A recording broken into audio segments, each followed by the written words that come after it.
Hello students, welcome to my YouTube channel Tricky Saral Concept. Today we are discussing about a amazing topic which name blood relation.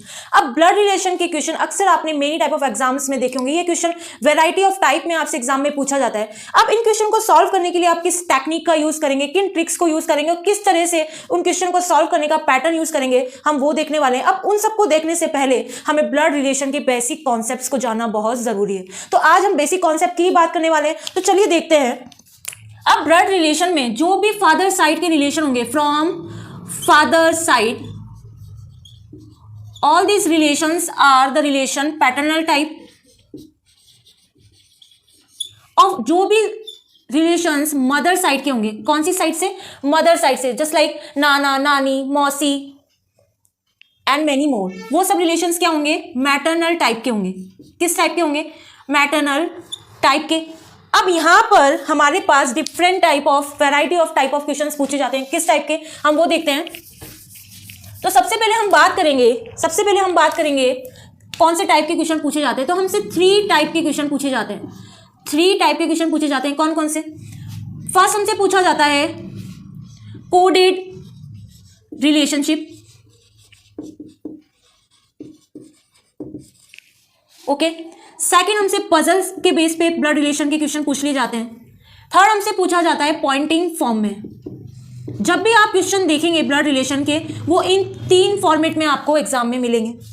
ठीक. अब इन question को solve करने के लिए हमें क्या जानना जरूरी है कि हमारे पास जो जनरेशन है, जनरेशन किस तरह से होती है. तो जनरेशन देखते हैं हम. उसके लिए हमें क्या जानना जरूरी होगा? हम जानेंगे फैमिली ट्री हम किस तरह से ड्रॉ करेंगे. तो फैमिली ट्री जो होगी उसके लिए हमारे पास 2 थिंग्स नीडेड है. क्या? फर्स्ट तो है अकॉर्डिंग टू जनरेशन, जो गैप होगा उसको हम किस तरह से ड्रॉ करेंगे अकॉर्डिंग टू जनरेशन. अब अकॉर्डिंग टू जनरेशन का मतलब क्या है? सबसे जो टॉप फर्स्ट प्लेस होगा वो होगा ग्रैंड फादर या फिर ग्रैंड मदर का. अब जब हम नीचे की तरफ ड्रॉ करेंगे, इसके जस्ट नीचे वाली जो जनरेशन होगी वो होगी father, mother, uncle, aunt.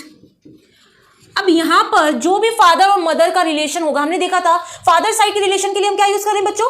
Paternal. तो हम क्या करेंगे, जो भी हमारे पास फादर साइड के रिलेशंस आएंगे उनके लिए हम क्या यूज कर देंगे? Paternal uncle, paternal aunt. इसी तरह से जो मदर साइड के रिलेशन होंगे इसके लिए हम क्या यूज कर रहे थे? मैटरनल. तो हम क्या यूज करेंगे? Maternal uncle, maternal aunt.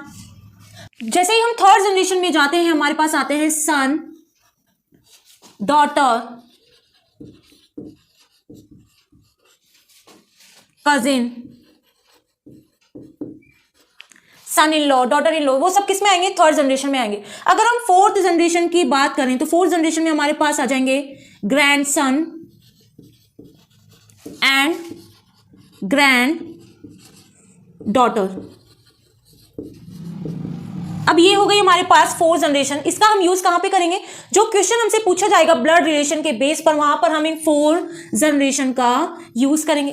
अब आपको यहां पर एक क्वेश्चन आ रहा होगा कि जनरेशन तो हम यूज कर लेंगे, बट हम मेल एंड फीमेल के डिफरेंस को किस तरह से बताएंगे, तो वो भी देखते हैं. मेल एंड फीमेल का डिफरेंस बताने के लिए हम अब क्या बात करेंगे? According to gender. According to gender की अगर हम बात करते हैं तो अकॉर्डिंग टू जेंडर में हमारे पास 2 तरह के जेंडर होंगे. क्या होंगे 2 तरह के जेंडर? आप जानते ही हैं. एक जेंडर तो हमारे पास क्या होगा? मेल. और एक जेंडर हमारे पास होगा फीमेल. तो मेल के लिए तो हम किस सिंबल का यूज करेंगे? हम सिंबल यूज करेंगे ट्राइंगल. किसका यूज करेंगे? ट्राइंगल. जब भी हमें मेल जनरेशन या मेल जो हमारे पास जेंडर है वो दिखता है किसी भी क्वेश्चन में, तो हम उसके लिए यूज करेंगे ट्राइंगल का. और फीमेल जनरेशन या फीमेल जो जेंडर है उसके लिए हम यूज करेंगे circle as a symbol. Okay. अब इनको किस तरह से हम यूज करेंगे वो हम आगे जो टाइप पढ़ेंगे उसमें देखते हैं. अब हम नेक्स्ट किसकी बात करने वाले हैं कि हमारे पास रिलेशन किस तरह से हमसे पूछा जाएगा. तो अगर हम रिलेशन की बात करते हैं तो रिलेशन किस तरह से हमसे एग्जाम में पूछते हैं वो देखते हैं. जैसे सपोज हमारे पास स्टेटमेंट आ जाता है. स्टेटमेंट क्या आ जाता है कि जो ए है is a father of B. अब यहां पर हमें क्या बोल रहा है कि A is the father of B. A क्या है? बी का पिता है. तो हम क्या करेंगे? हमें ए का जो जेंडर है वो मिल चुका है. क्या मिला है कि ए मेल को रिप्रेजेंट कर रहा है. ए क्या है? फादर. तो ए अबव जनरेशन में आएगा. तो ए के लिए हमने क्या यूज किया था? ए के लिए हमने यूज किया था ए के लिए हमने क्या यूज किया था, ट्राइंगल। तो हम क्या कर लेंगे, यहाँ पर ट्राइंगल ड्रॉ कर लेंगे। किसका फादर है, बी का, तो ये किस गैप में, जनरेशन गैप आ जाएगा इनके बीच में, तो हम इसको नीचे डिनोट कर देंगे। A is a father of B. अब बी का हमें जेंडर नहीं मिला, बी हमें नहीं मालूम कि ये क्या है, मेल है या फिर फीमेल, तो हम इसको क्या करेंगे, ओनली एंड ओनली बी यहाँ पर लिखेंगे, इस पर कोई सिंबल का यूज नहीं करेंगे। अब नेक्स्ट अगर स्टेटमेंट हमें इस तरह का मिलता है कि A is a mother of B,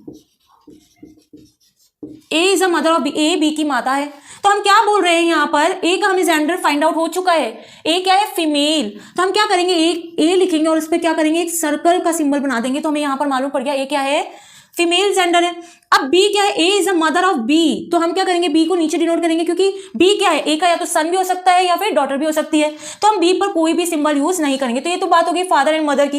अब अगर हम नेक्स्ट स्टेटमेंट की बात करें, नेक्स्ट स्टेटमेंट क्या होगा हमारे पास, नेक्स्ट स्टेटमेंट हमारे पास होगा, अगर हम बात करते हैं थर्ड स्टेटमेंट की, तो थर्ड स्टेटमेंट में हम बोल सकते हैं A and B are brothers.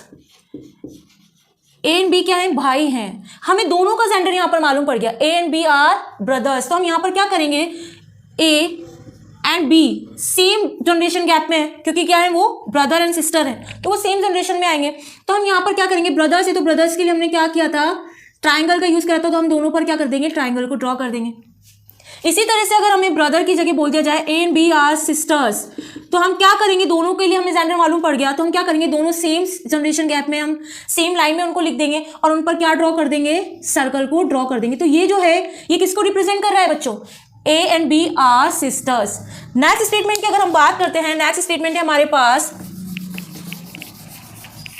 Next statement है हमारे पास फोर्थ स्टेटमेंट की अगर हम बात करते हैं, A is a brother of B. यहां पे बोला जा रहा है कि ए क्या है, बी का भाई है, तो हमें यहां पर किसका जेंडर मालूम चला है, ए का, तो हम क्या करेंगे, ए पर एक ट्राइंगल को ड्रॉ कर देंगे। अब ब्रदर यानी सेम जनरेशन लाइन में इसको रिप्रेजेंट करेंगे, तो A is a brother of B, ये इसका रिप्रेजेंटेशन होगा। अब अगर ब्रदर की जगह यहां पर लिख दिया जाए सिस्टर, तो हम किस तरह से इसको रिप्रेजेंट करेंगे, यहां पर हम लिखेंगे, ए लिख देंगे और हमें मालूम है ए का जेंडर मालूम चला है, तो हम ए पर सर्कल ड्रॉ कर देंगे और बी को लिख देंगे, तो A is a sister of B. अब अगर हमें दो स्टेटमेंट दे दिया जाए, हमें दो स्टेटमेंट किस तरह से दे दिया जाए, एक स्टेटमेंट तो यही रखें हम, A is a brother of B, second statement में यहाँ पे हम जोड़ देते हैं B is a sister of A. तो यहां पर कैसे ड्रॉ करेंगे हम, A is a brother of B. अब इस स्टेटमेंट में हमें दोनों स्टेटमेंट को अगर हम कंबाइन करते हैं बच्चों, तो हमें दोनों का जेंडर पता चल रहा है, कैसे, अब यहां पे बोला जा रहा है A is a brother of B, तो हमने ड्रॉ कर लिया। नेक्स्ट स्टेटमेंट में क्या बोला, B is a sister of A, तो बी क्या है, सिस्टर ऑफ ए है, तो हम क्या करेंगे, बी को सर्कल, तो ये क्या होगा, इन दोनों स्टेटमेंट का रिप्रेजेंटेशन। आई होप यहां तक आपको सब क्लियर हुआ होगा, ठीक। अब अगर हम नेक्स्ट बात करते हैं, नेक्स्ट स्टेटमेंट की अगर हम बात करते हैं, नेक्स्ट स्टेटमेंट की अगर हम बात करके चलते हैं, तो नेक्स्ट स्टेटमेंट हमारे पास है, फिफ्थ स्टेटमेंट की बात करें, A is the wife of B. अब उसने क्या बोल दिया, A is the wife of B, A B की पत्नी है, तो हम इसको कैसे रिप्रेजेंट करेंगे, हम देख पा रहे हैं यहाँ पर हमें ए का जेंडर रिवील हो चुका है, ए क्या है, फीमेल है, तो हम क्या करेंगे, इस पर सर्कल ड्रॉ कर देंगे। अब ऑटोमेटिकली अगर वाइफ बोला है तो जो दूसरा पर्सन होगा वो क्या होगा, उसका हस्बैंड, तो उसका भी हमें क्या मिला है, जेंडर रिवील हो चुका है, तो हम क्या बोलेंगे, बी पर हम क्या ड्रॉ कर देंगे, एक ट्राइंगल। अब आप सोच रहे होंगे कि यहाँ पर हम डिफरेंशिएट कैसे करें, यहाँ पर ये ब्रदर और सिस्टर का रिलेशन भी तो शो हो रहा है हमें as a representation family tree में, तो brother and sister and husband and wife के रिलेशन को डिफरेंशिएट करने के लिए हम क्या करेंगे, जब भी हमारे पास हस्बैंड और वाइफ का रिलेशन अगर हमें शो करना होगा किसमें, फैमिली ट्री में, तो हम वहां पर क्या कर देंगे, एक प्लस सिंबल और इंक्लूड कर देंगे, क्या कर देंगे, प्लस सिंबल। तो ये क्या करेगा, डिफरेंशिएट करेगा ब्रदर सिस्टर और हस्बैंड वाइफ के रिलेशन को। जब भी हमें बोला जाए वाइफ एंड हस्बैंड का रिलेशन, हम उन दोनों के बीच में क्या करेंगे, प्लस का सिंबल जो है इंक्लूड कर देंगे। तो यहाँ पर क्या है, A is the wife of B, और इसी जो सिंबल है इसी से हम क्या बोल सकते हैं, B is the husband of A, तो उसके लिए भी हम क्या करेंगे, same diagram same symbol use करेंगे। अब अगर हम नेक्स्ट बात करें किसकी, नेक्स्ट बात करें कि नेक्स्ट स्टेटमेंट हमारे पास क्या होंगे, तो नेक्स्ट स्टेटमेंट है हमारे पास, नेक्स्ट स्टेटमेंट है हमारे पास ए इज द पैटर्नल, या फिर हम बोलते हैं पैटर्नल अंकल ऑफ बी। अब इसको कैसे रिप्रेजेंट करेंगे हम, अब पैटर्नल अंकल और हमारे जो क्या है फादर है उसको डिफरेंशिएट करने के लिए हम क्या करेंगे, हम देखेंगे यहाँ पर एक जो नोटिफाई करने वाली चीज़ है, जो नोट करने वाली चीज़ है कि यहाँ पर जो हमारे पास A is a paternal uncle of B है, तो हम ए को साइड में रखेंगे, बी को यहाँ लिखेंगे। अब बी के ऊपर वाली जनरेशन में हमेशा उनके क्या आएंगे, फादर या फिर मदर ही आएंगे। तो हम क्या करेंगे, इस गैप को यहाँ पर छोड़कर फिर ए को रिप्रेजेंट करेंगे। हम यहाँ पर क्या बोल रहा है, पैटर्नल अंकल। पैटर्नल अंकल बोला यानी इसका रिलेशन किसके साथ है, हमारे फादर के साथ। तो हम क्या करेंगे, बी के ऊपर एक ट्राइंगल को ड्रॉ कर लेंगे। अब A is the paternal uncle of B, तो ए के ऊपर भी क्या करेंगे, हम एक ट्राइंगल डिनोट कर देंगे। तो ये जो रिलेशन, ये जो सिंबल है, इस तरह का फैमिली ट्री है, किसको रिप्रेजेंट कर रहा है, A is the paternal uncle of B. अगर हमें बोल दिया जाए यहाँ पर कि A is the maternal uncle of B, तो हम यहाँ पर क्या करेंगे, हमने बोला है कि बी के ऊपर हमेशा क्या यूज होगा, फादर या मदर ही आएंगे। जो भी उनके साथ का रिलेशन है फादर और मदर से रिलेटेड, उसको हम क्या करेंगे, साइड में रिप्रेजेंट करेंगे। अब यहाँ पे बोला मैटरनल अंकल बोल दिया जाए, तो हम यहाँ पर क्या कर देंगे, बी के ऊपर एक सर्कल को डिनोट कर देंगे। आई होप यहाँ तक क्लियर हुआ होगा। अब नेक्स्ट अगर हमसे बोल दिया जाए, क्या बोल दिया जाए, नेक्स्ट हमसे बोल दिया जाए A is the grandfather of B. क्या बोल दे हमसे, नेक्स्ट जो स्टेटमेंट है बोल दे A is the grandfather of B. अब इसको कैसे डिनोट करेंगे हम, यहाँ पे हमारे पास 3 जनरेशन गैप आ गई, कैसे। अब यहाँ पर अगर हम देखें तो हमारे पास A is the grandfather of B है, तो ये तो फर्स्ट जनरेशन में चला गया। ग्रैंड फादर बोला तो हम एक ट्राइंगल डिनोट कर देंगे। अब ग्रैंड फादर को डिनोट करने के लिए मिड में एक और यहाँ पर क्या आएगा, जनरेशन लाइन आएगी। अब वहां पे हमारे पास क्या होंगे, फादर या मदर। अब ग्रैंड फादर क्या होगा, या तो उसका रिलेशन हमारी मदर से हो सकता है या फादर से हो सकता है। तो अगर हम यहाँ पर अगर फादर की बात करते हैं तो ये हमारे क्या हो जाएंगे, ग्रैंड फादर यानी हमारे हो जाएंगे दादाजी। और अगर इसी जगह में ट्राइंगल की जगह यहाँ पर अगर एक सर्कल ड्रॉ कर देती तो ये मेरे क्या हो जाते, नाना जी। आई होप यहाँ तक आपको क्लियर हुआ होगा। अब यहाँ पे ग्रैंड फादर की बात आ गई। अगर यहाँ पर हमारे पास ग्रैंड मदर आ जाती तो हम क्या करते हैं, यहाँ पर बस यहाँ पर जो ट्राइंगल का सिंबल था, क्या था, ट्राइंगल का जो सिंबल था उसको हम क्या करेंगे, ट्राइंगल की जगह हम वहाँ पर क्या यूज कर देंगे, एक सर्कल। तो यहाँ पर ये क्या हो जाएंगी, हमारी या तो दादी जी हो जाएंगी अगर हम फादर साइड से बात करें, और मदर साइड से बात करें तो हमारी ये क्या हो जाएंगी, नानी जी हो जाएंगी। आई होप यहाँ तक क्लियर हुआ होगा। अब हम नेक्स्ट स्टेटमेंट की बात करते हैं। नेक्स्ट स्टेटमेंट हमारे पास क्या है, नेक्स्ट स्टेटमेंट है हमारे पास, जो नेक्स्ट स्टेटमेंट वो है A is daughter in law. क्या बोल दिया, A is daughter in law, A is daughter in law of B. A क्या है, डॉटर इन लॉ है, किसकी, बी की।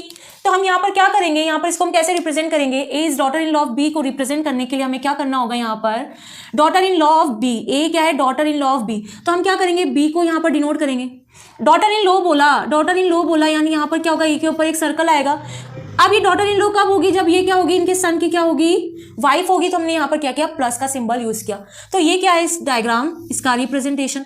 अगर यहाँ पर सन इन लॉ बोल दे, डॉटर इन लॉ की जगह क्या बोलते हैं, सन इन लॉ, तो हम यहाँ पर जो रिप्रेजेंटेशन होगा वो कैसे हो जाएगा, यहाँ पर हम सर्कल आ जाएगा और इस जगह पर हम क्या कर देंगे, ट्राइंगल का यूज कर देंगे। तो ये जो डायग्राम है वो किसका रिप्रेजेंटेशन है, A is the son in law of B.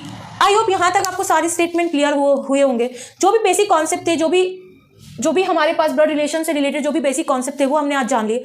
अब इनको यूज करके हम किस तरह से क्वेश्चन को सॉल्व करेंगे वो हम बात करेंगे नेक्स्ट क्लास में। अगर आपको मेरा चैनल पसंद आया हो, मेरा जो लेक्चर है वो पसंद आया हो, तो please subscribe my channel tricky seller concept. Thank you.